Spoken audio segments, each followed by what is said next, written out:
behind closed doors, Kagame told African leaders, "This isn't just Rwanda's victory, it's Africa's moment."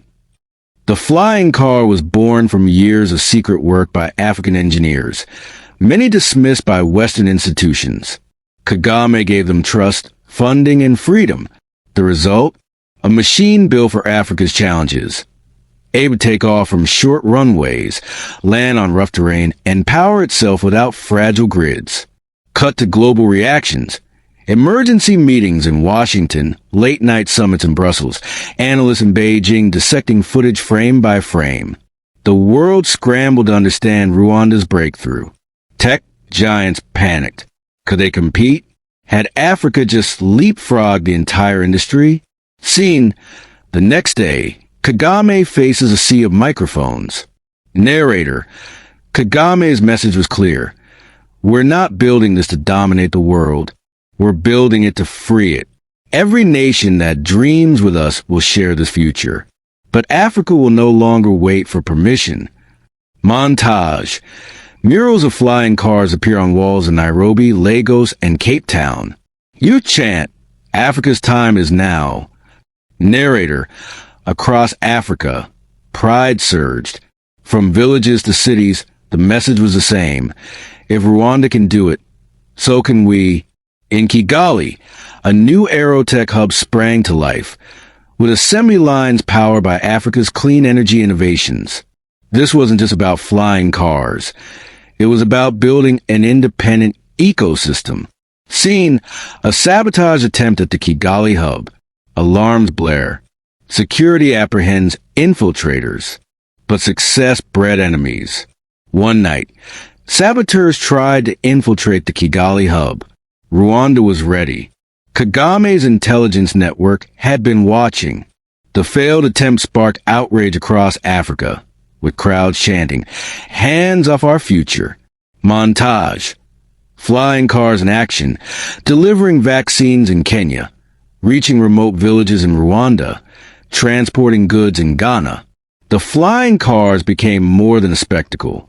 They transformed lives. Teachers reached cut-off villages. Doctors delivered life-saving supplies. Farmers cut transport times from days to hours. Children gazed at the skies, shouting, "That's ours!" Seen Western boardrooms in chaos. Headlines warn of Rwanda's destabilizing invention. The world pushed back. Oil nations saw a demand crash. Corporations lobbied for restrictions. The IMF issued warnings. But Kagame stood firm. Oversight is just another word for control. We won't surrender what we built. Cut to Rwanda's strategic moves.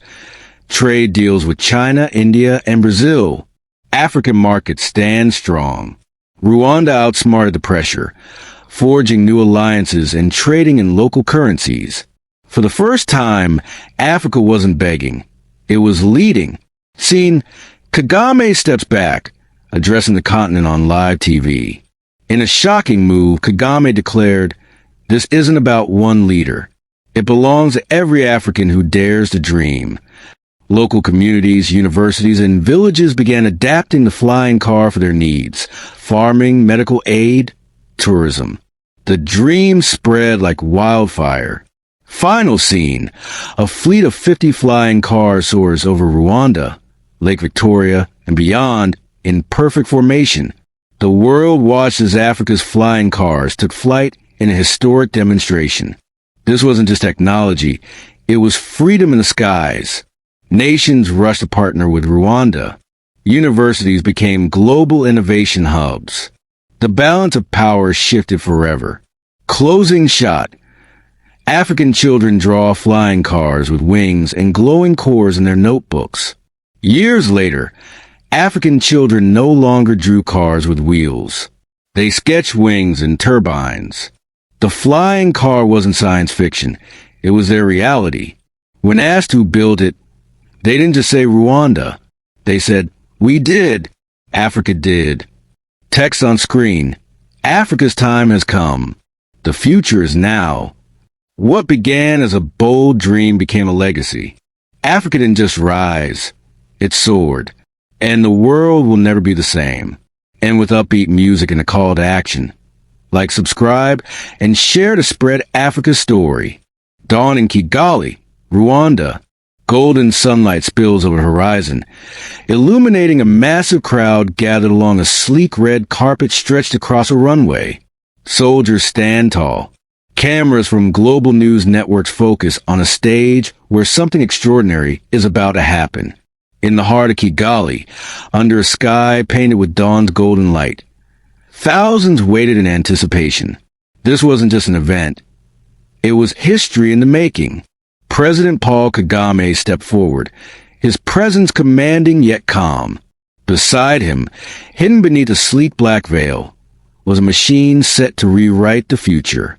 With a single gesture, the veil fell, revealing a futuristic flying car gleaming under the Rwandan sun.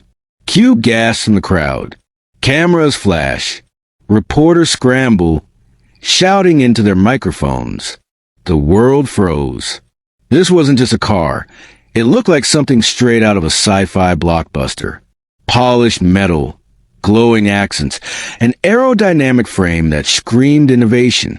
The crowd roared as Rwanda unveiled the world's first African-made flying car. Scene shifts. Technicians in crisp uniforms swarm the machine, preparing it for launch. The camera zooms in on its sleek design, then cuts to Kagame, giving a subtle nod. With a quiet hum, nothing like a traditional engine, the flying car came to life.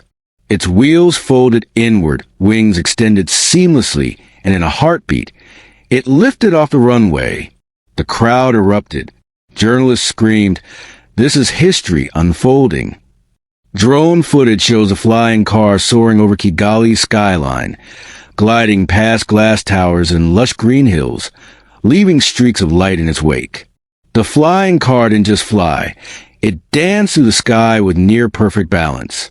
It looped back to the runway, landing flawlessly. For a moment, silence gripped the crowd, then thunderous applause, chants, and tears of pride. Rwanda hadn't just stepped into the future. It had claimed it. Cut to Kagame addressing the crowd, his voice steady and powerful. Kagame's words echoed across the airfield. For decades, Africa was told to follow. Today, we lead. He revealed the car's secret. A self-sustaining clean energy system designed by African engineers.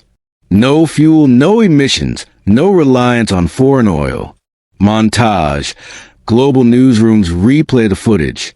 Anchors in New York, London, and Dubai struggle to process it. Social media explodes with reactions. The world was stunned. How did Rwanda, a small African nation, outpace Silicon Valley, Tokyo, and Berlin? Stock markets wavered. Aviation giants watched their shares plummet. Oil tycoons felt the ground shift. And Elon Musk? Silent. Scene shifts. Kagame in a private meeting with African leaders.